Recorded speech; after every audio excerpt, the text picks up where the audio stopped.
Hi everyone, and welcome to day 2 of TestMu conference. I hope you are excited for the sessions, workshops, and panels exploring the age of AI with us today. And this one is next on those lines. And it's honestly one of the coolest session on the agenda and one of the coolest products being built for AI agents right now. I'm Sparsh Kesri, Developer Relations Manager at TestMu AI, and I will be the host for this session today. And it's very much good to have you all with us today. And we are seeing a lot of great takeaways going up on LinkedIn and X, tagging TestMu conference and sharing your knowledge with the rest of community so that everybody can follow these conversations. Please keep on doing that. Please keep on posting those insights and championing your thoughts and ideas with your community. Now, jumping into this session. Most digital time, engagement, and revenue now runs through mobile apps. Everybody tries to build mobile first applications, and yet nearly every testing agent shipped in last 2 years drives a browser. Meanwhile, coding agents already launch iOS simulators on their own to verify what they have built. So development crossed onto agent era on mobile and testing did not. So the question that we are exploring today is that why mobile structurally are harder for agents, and what does it take to bring your app into the loop. For today's session, we have Shantanu Wali. Shantanu is the Director of Product Management at TestMu AI, and he leads the product for AI native testing tools, including Kane AI and AI agents for QA. Please join me in welcoming Shantanu on stage. Hi Shantanu, how are you? Hi, Sparsh. I'm doing great. Thanks a lot for having me here. Awesome. I'm very much excited to see how can we basically build and ship mobile apps at the speed of how we are shipping web applications right now. So we are very much excited for your session today. No, absolutely. And that's what I'm here to talk about as well. And I'm going to get started as soon as you let me. Sure. The stage is yours. We can start. Awesome. All right. So let me quickly go ahead and share my screen and introduce myself as well. I'm Shantanu, VP of Product Management here at TestMu AI. And today I'm here to talk about one of my favorite topics in today's world, which is bringing mobile app validation into the agentic loop. Now, as we're beginning and going forward, I think the first point that I want to talk about is the problem. Like, what is the problem? What is the blind spot that we see currently happening? That every agent that we're seeing right now that is out there in the market, it's actually focused a lot on browser, how we can maybe navigate through the browser. We see all the agents, all the frontier models as well that are coming up, including maybe Claude code, maybe browser use, computer use. Everything is focused on driving the browser to get to the next level that we might want. Maybe agentically perform any objective to perform those actions and proceed ahead. However, we see that while there are hundreds of browser agents out there, the dominance of the market, the major time that any end user, such as you or me, actually spend up is on a mobile phone. We spend up maybe hours on Instagram, we spend hours on even LinkedIn and validating what we might want to, and just even working on our mobile phones itself. However, the testing gap is still huge in the agentic mobile testing. And the blind spot that we see is that actually the industry focused on what was easy to automate and easy to go ahead with. However, the business actually is running on mobile apps. It's not running on web browsers majorly. Now, the irony of all of this is that while we have a lot of browser agents going ahead and shipping and performing through the actions, at the same time, we have a lot of agents that are now coming up, which are driving simulators to develop the applications, which are going ahead creating mobile apps itself, including Lovable and even now Claude Code, giving us access to the IO simulator. However, we have a huge question that we still need to answer is that why is validating them still human powered? When I can go ahead, just quickly ask Claude to build an application for me in 15 minutes, why do I still have to go ahead and write the test cases through hand? Maybe go ahead and write the entire XUI code, write the Appium code for it, and still have the entire testing process not agentic, but yet separately altogether. Now, that is the exact question that we're going to answer and see what potentially we can do about in this session. But before we deep dive into that, what I want to focus on is why is it actually difficult? Why everybody wanted to focus on the browser automation first, browser navigation first? Why is mobile? What is different with mobile? And what we noticed is that there are four major points that we can actually talk about. One is that the authoring actually is slow, that a single Appium or 𝐒𝐢𝐠𝐡𝐥𝐢 test flow can actually take a lot of time to create, which can run continuously in your regression pipelines. It could be locators, it could be weight, it could be the platform specific items as well that might come up. Secondly, the selectors itself do not hold. There is no DOM anywhere here, right? We have the accessibility tree on which we're playing. We're trying to figure out what could shift depending on the OS version. So scripts could actually not be valid when we're trying to run it again and again. And there could be a lot of items that we might need to change as well to ensure that the regression is running properly.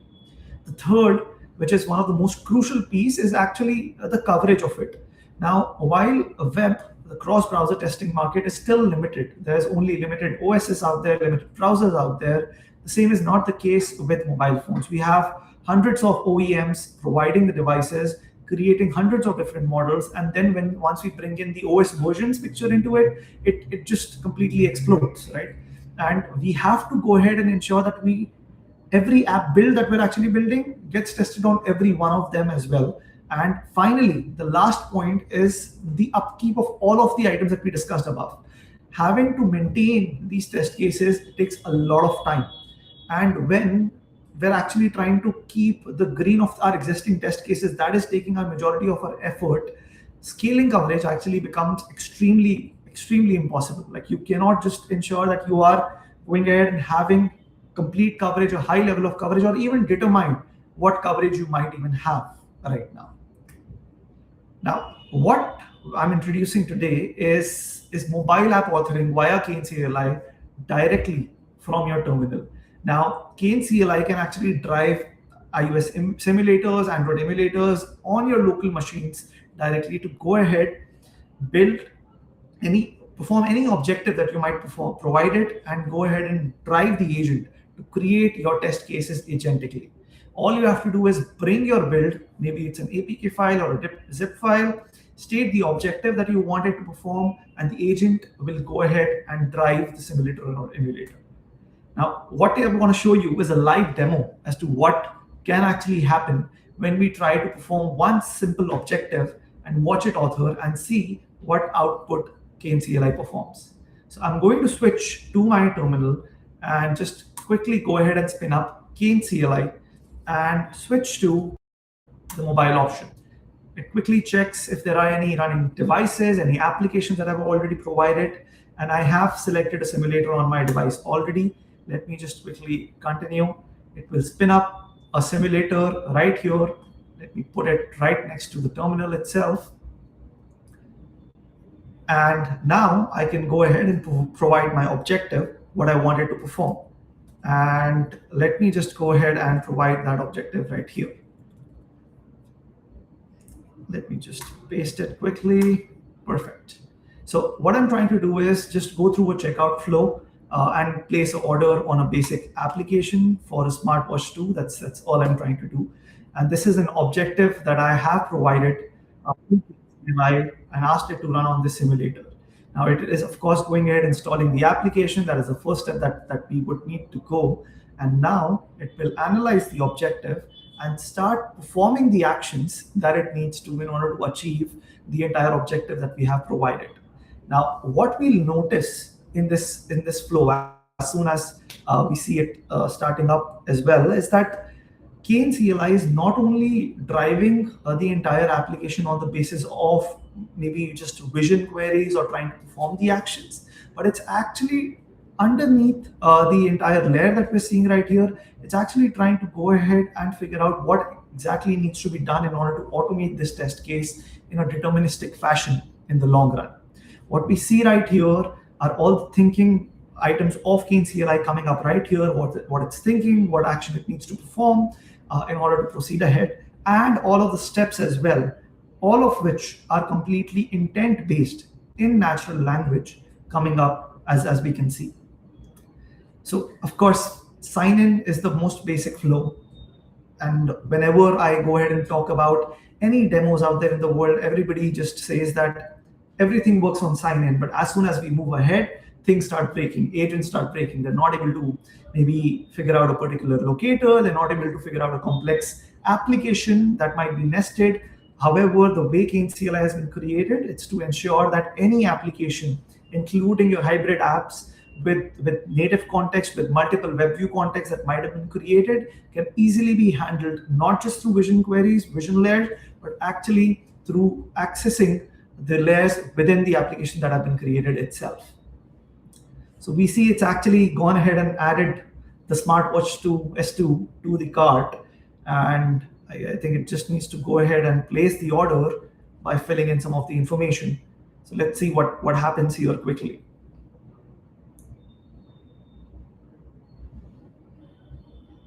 Awesome. So it's, since we did not provide any information about the delivery address, it's entering that at random for us. Of course, it will make a lot of sense if we provide that context and provide that information to Kane CLI. And in real world, that is something which is actually needed as well, to provide and create those variables and parameters to give to any objective or any agent that you're creating, in order to ensure that the actions that we are actually performing, the objective that we're trying to meet, does not actually just get met once, but can be deterministically run again and again through the entire cycle as many times as we might want.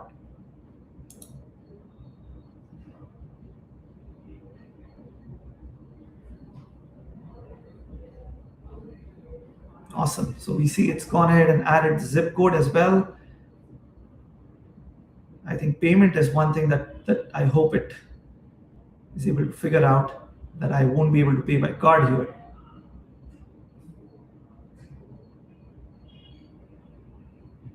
Awesome.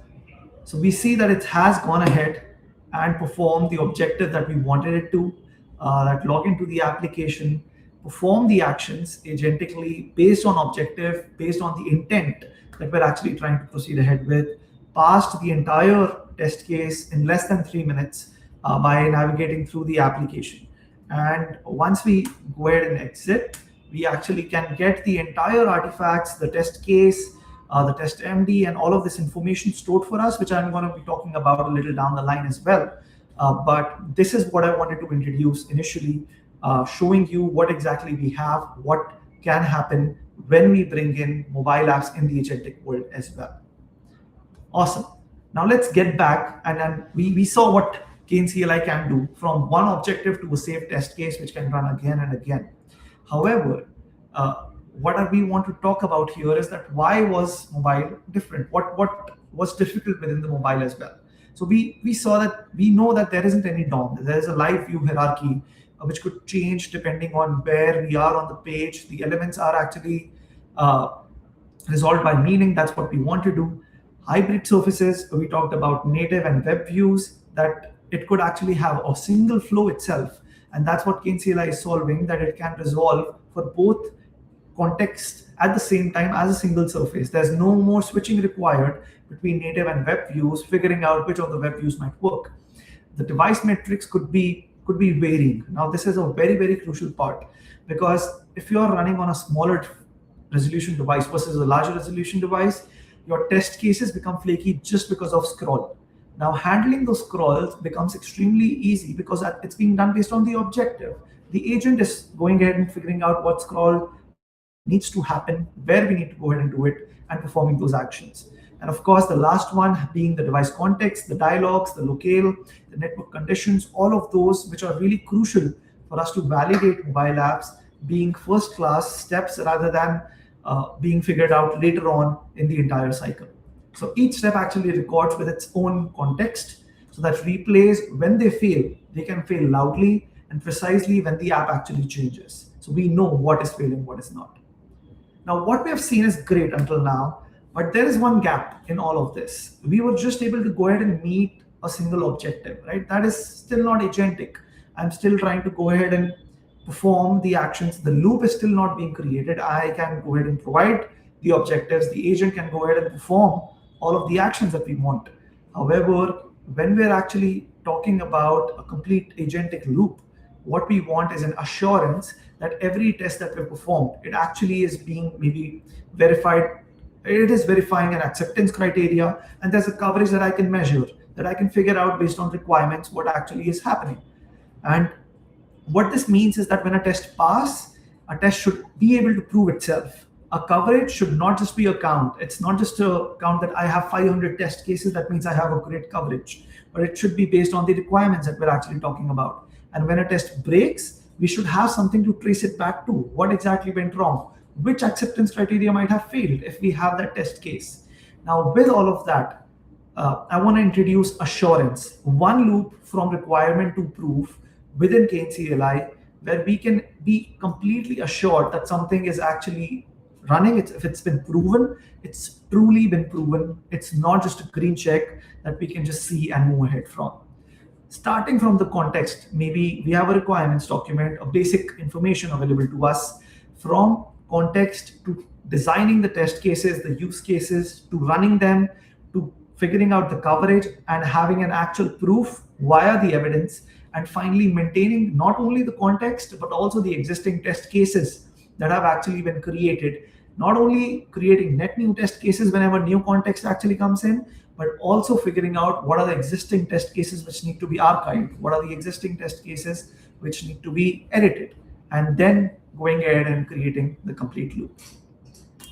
Now, what I want to show you is a live demo of this entire assurance cycle for Kane CLI as a skill in Claude Code. And what we're going to do is potentially see completely in plain language, when we start from a PRD, what all we can do, where all we can go, and what helps us ensure that we get to the assurance that we might want.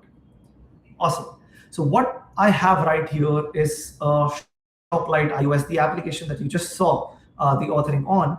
A PRD created, a light PRD created for it. It has basic functional requirements for authentication, catalog, cart, and some out-of-scope items. Now I have a Claude session running right here, and I have my Kane CLI skill installed within my Claude code. All I'm going to do is ask Claude to go ahead and generate test cases for Shoplight PRD, and this is the MD file that I've provided. And I'll maybe see what exactly Claude goes ahead and figure out. Now, fun thing that it was able to figure out that I'm going to go ahead and use the Kane CLI skill, and let me quickly switch to the auto mode so that I don't have to accept again and again. But it quickly switched to the Kane CLI skill since it has an assurance flow specifically for requirement linked test design. That is something which is coming from the skill itself, authenticating it, and now figuring out what is actually the context that is required and what needs to be derived. Now, while this is running, I also want to explain what is happening in the background, and let me quickly just come back here. Is that we are currently ingesting a source, trying to design test case from a PRD, right? Now, the PRD is a basic information that we get. The goal is to move from ingesting this PRD to actually come to a review place where we can go ahead and have the use cases generated from the PRD. The first goal is not to actually directly start generating the test cases as we might see is happening in a lot of places out there.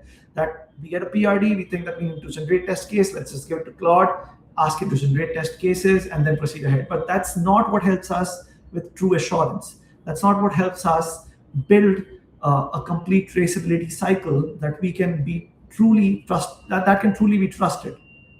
Now, I'm going to let this run and see. It should take a couple of minutes to actually figure out what are the use cases that need to be determined and how we can proceed ahead. Now, one thing that I do want to highlight, and maybe this is a question that might be coming in a lot of minds out there, is that what about not having the entire code, maybe my application itself that has been developed, put in as context so that it can test it really well? In a lot of cases, we see that is also happening out there. But let me tell you why that is maybe not the correct approach to proceed ahead as well. You have built a code for something that was provided to you as a requirement.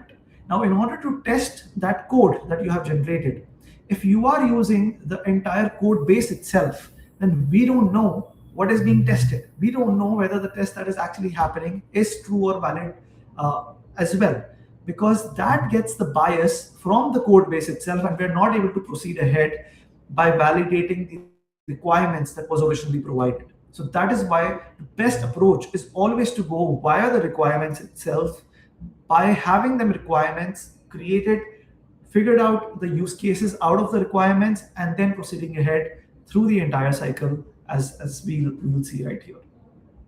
So we see that it was going ahead and creating the UC1 and just keeping the time in mind as well. I'm going to let it run in the background, but I also have something in which I already created the use cases a few seconds ago.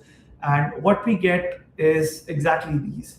The use case 1, 2, 4, 3, 5, 6, all of these created, whether it's signing to the shop, managing a shopping cart, browsing the product catalog.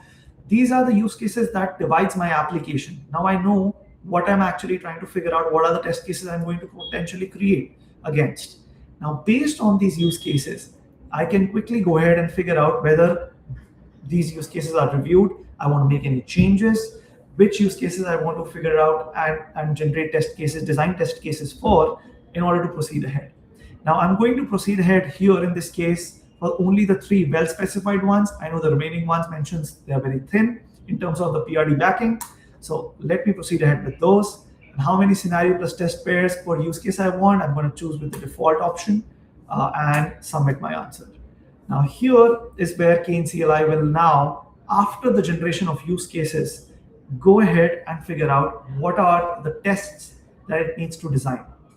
Now this is another important layer because even right now, it's actually figuring out the test that needs to be defined only on the basis of the original context that has been provided, which is the PRD, and the use cases that it has been able to figure out. Now it will go ahead and run and figure out the test cases, design the test cases for each of the use case one by one for the UC1, UC4, and UC2, the 3 ones that we actually approved and went ahead with. And coming back to the original part itself is that we ingested the source. Now we approved the use cases, which was a human in the loop to ensure that it's not just being done randomly, that we're not having a lot of hallucinations that do come up in case that is happening. And we have somebody validating the use cases even before we proceed ahead to generate the tests. Now the part is for designing the tests. And of course, the next step is going to be approving the design of the test cases that have been created. And the last step of it all is going ahead and authoring the test cases once these have actually been created as well, so that we can replay them again and again forever. So let me just come back to where we were designing the test cases and let it run for a few seconds. And then we're going to proceed ahead to see how actually it looks like once the test cases have been designed as well and what exactly we get with all of that information. In the meanwhile, let me just also talk about how all of this, what we're doing right now, will bring us true traceability. So what we saw until now is that we have the use cases. We'll also have the acceptance criteria, the scenarios, the test MDs, to actually have a complete context graph created through which I can determine coverage as well. Now, to prove you exactly what is happening in all of this, let me quickly move to a screen where I already have the test cases generated as well while they're actually figuring out. What I have is the 18 tests designed with 46 acceptance criteria, and all of these have been listed against the use cases that we were talking about. There have been gaps that have been recorded as well, and there are some items that have been flagged as well. Now, just to show you what are the tests that have been created, all of the tests are in an MD format. This is the test MD format that I was talking about early on. We have the test ID. We have the exact information if we want to import another test case. Let's say sign in was something which is important, right? So we are importing another test case which has already been created. Having the steps, all of them in objective-based natural language intent, and actually verifying which acceptance criteria that have been created are actually being understood and proceeded ahead. Now, once all of this is done, I can go ahead and approve and proceed ahead with generating and authoring the test cases as well in the live simulator that we saw early on. Now, this is what creates the loop, starting from the PRD to the acceptance criteria to the designing of test cases and then authoring them itself. So let me just ask it to go ahead and author. Now it will start authoring the test cases one by one on my simulator and then figuring out what needs to be done using Kane CLI, and not only having these test cases generated, but having to prove them as well.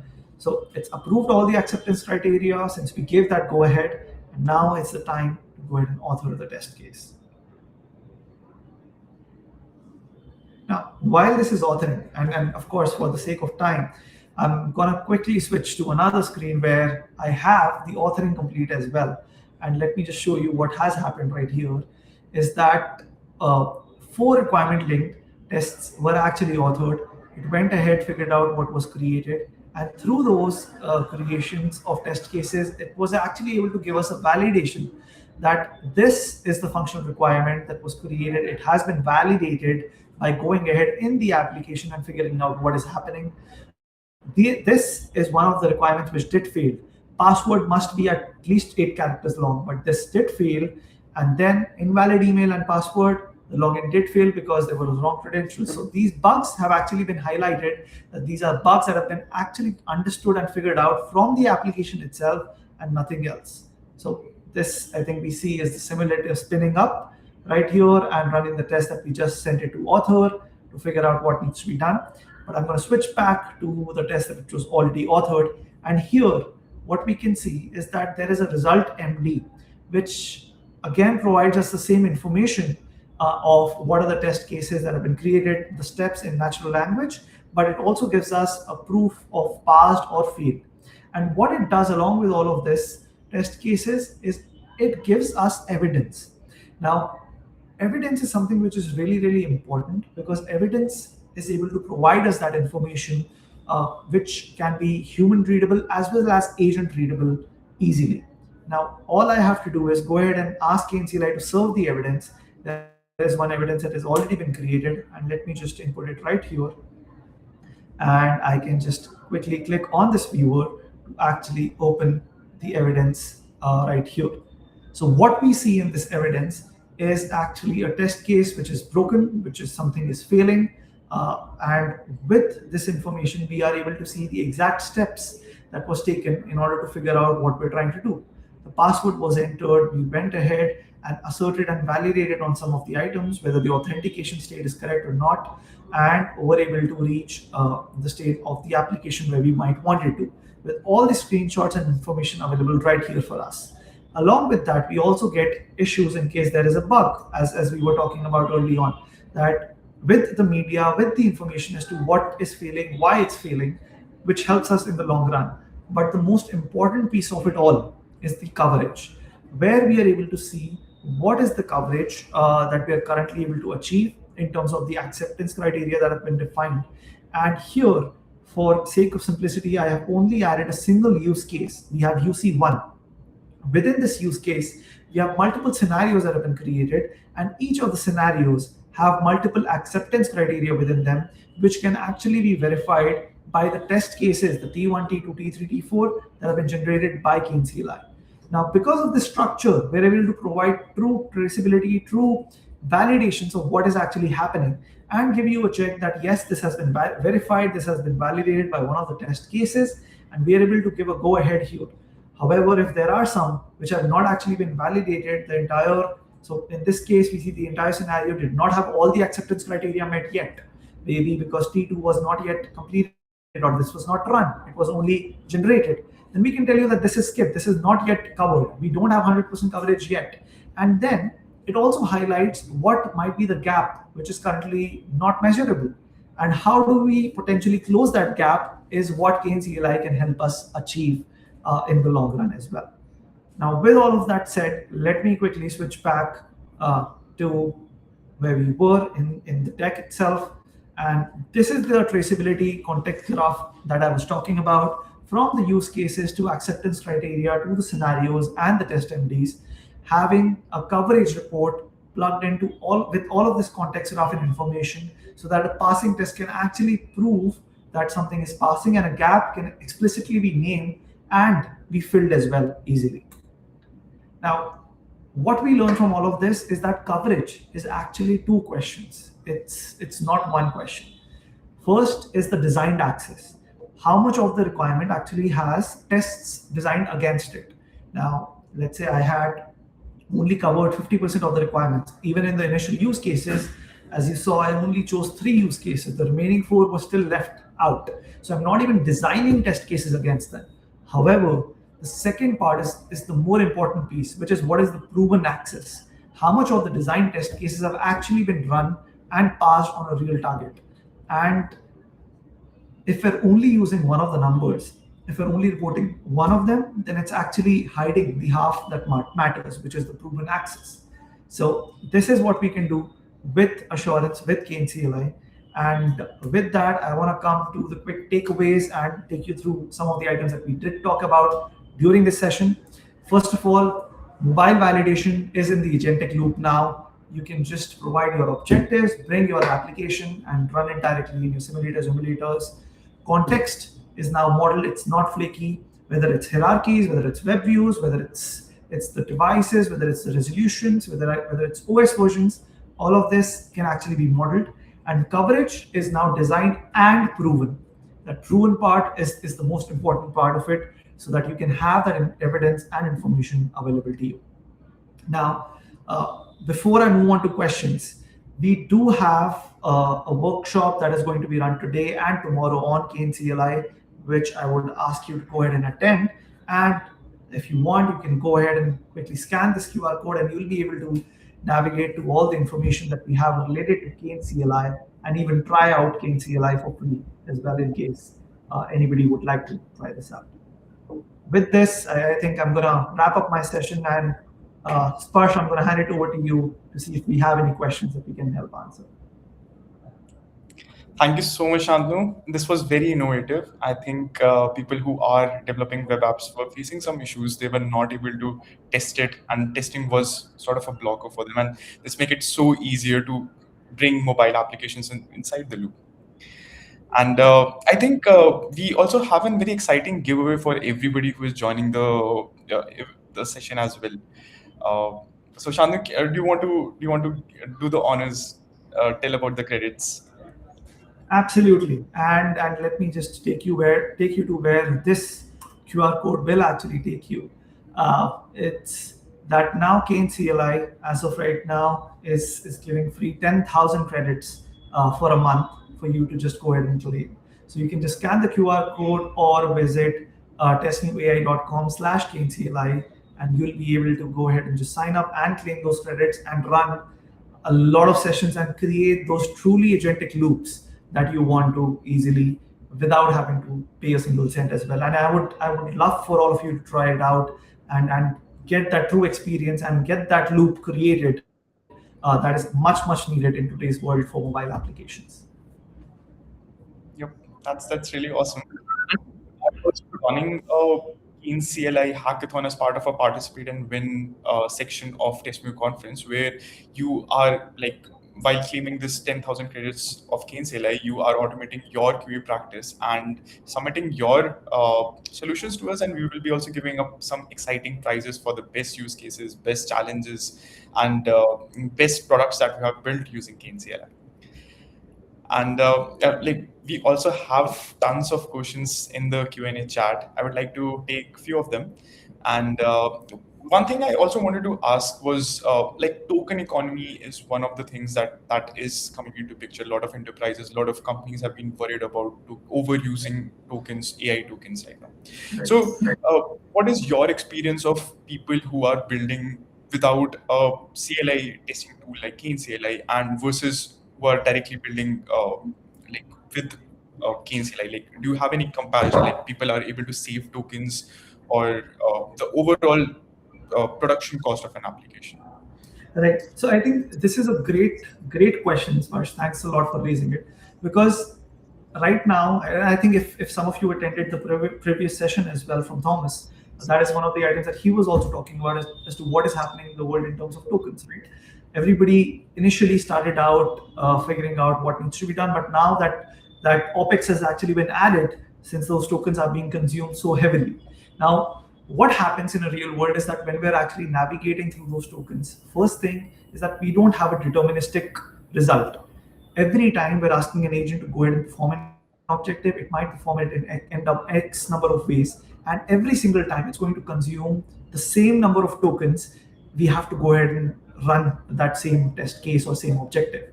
Now, running those tests again and again just keeps consuming the tokens in the same manner as they might want to. And if somebody's not using something such as a Kane CLI, which can ensure that once your test is authored, it can actually repeatedly run those tests without having to consume those tokens again, but only actually be using those tokens when it's really needed to make those vision calls to actually prove that a test is running. It becomes a complete hassle and a huge overhead in terms of cost, which becomes completely non-sustainable in the long run. And that is something which we've seen happen in the past 3 months as well.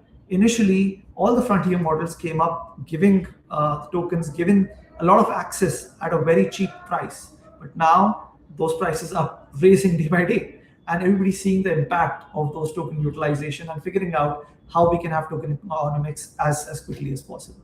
So that is something which is really important to figure out, and it needs to be handled now rather than later. Awesome, thank you. That's a really interesting idea. Jumping on to the next question. One question is, native apps have no DOM. How does Kane CLI actually see the app, and how does it handle OTPs, permission pop-ups, biometrics, and WebViews?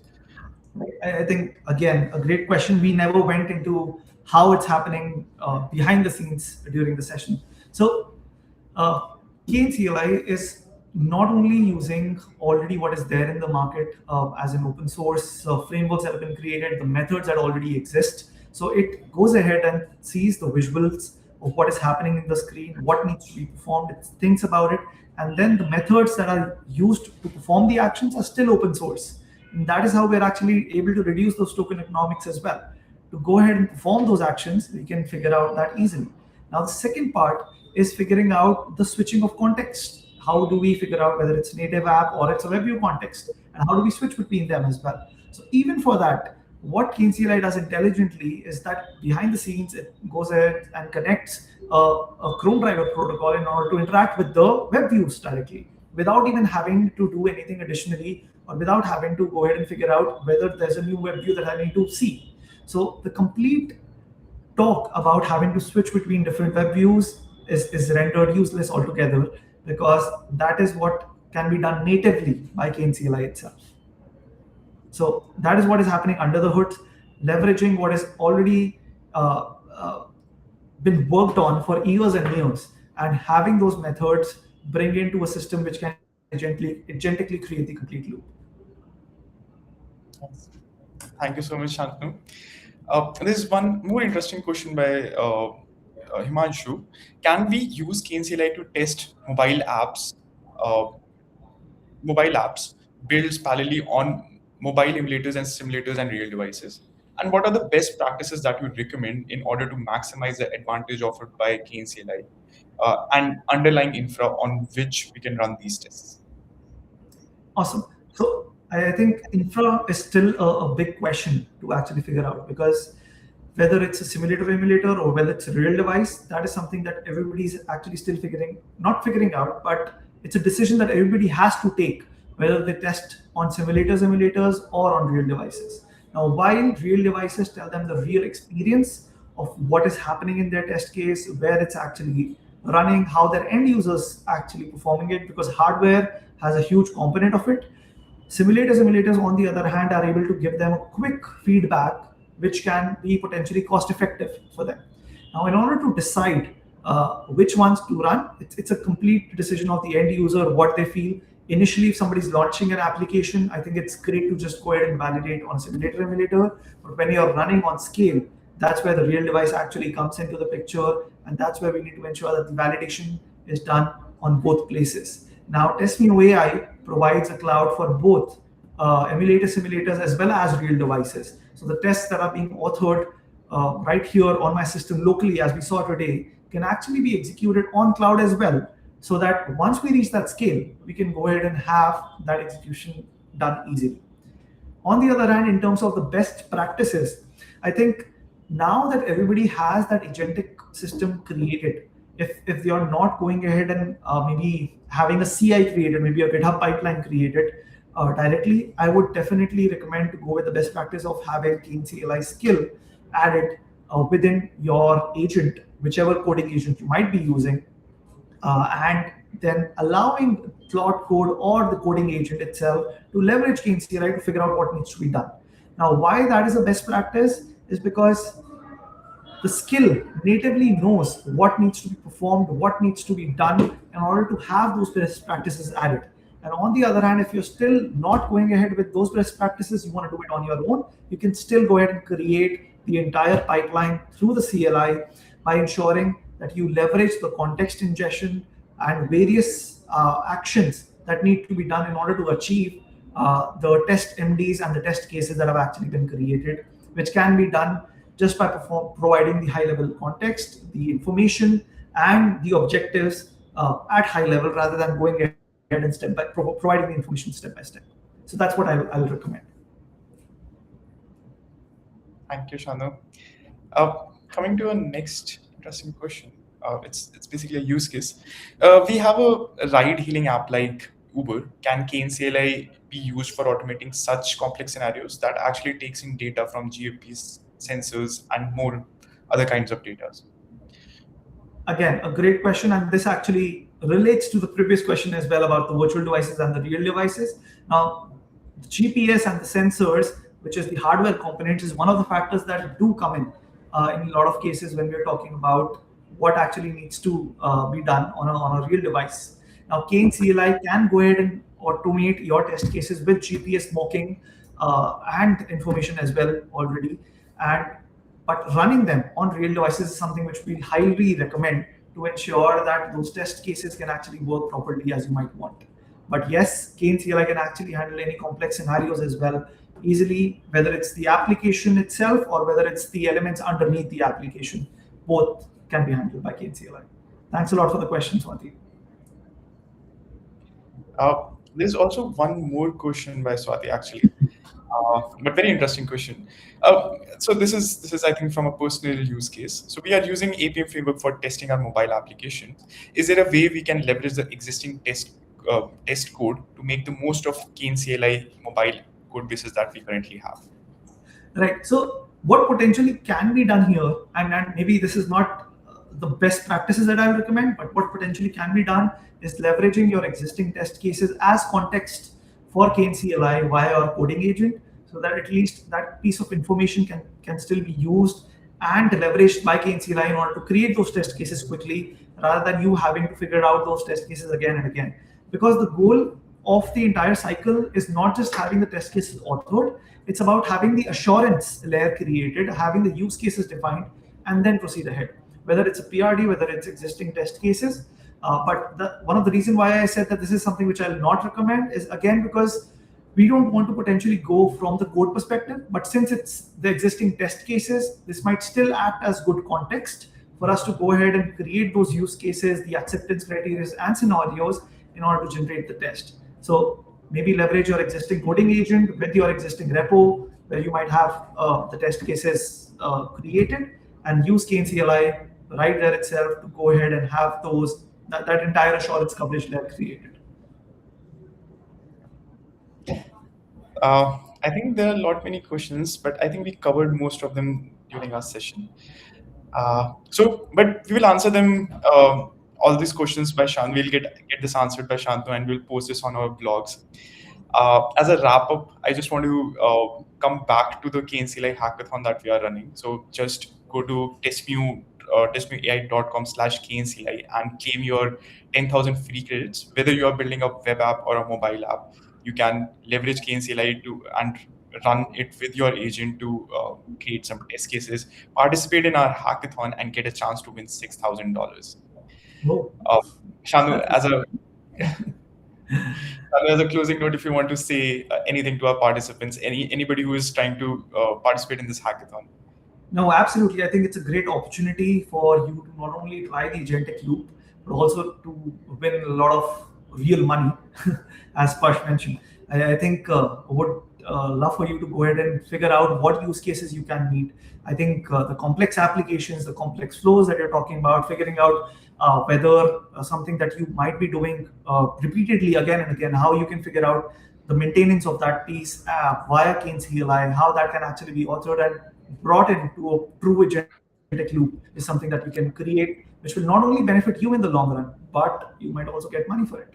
So go ahead and try out the hackathon. 5%. That's very exciting. And thank you so much for the wonderful session today, Shantanu. It was very, very insightful. And I think we are going to see many people participating in this hackathon as well. Awesome. Yeah. Thanks with that, for being a great host. Thank you so much. With that, we'll take a leave for this session, and we will see you in the next session, TestMu conference. So, thank you so much. Thank you everyone for joining. Thank you, Shantanu.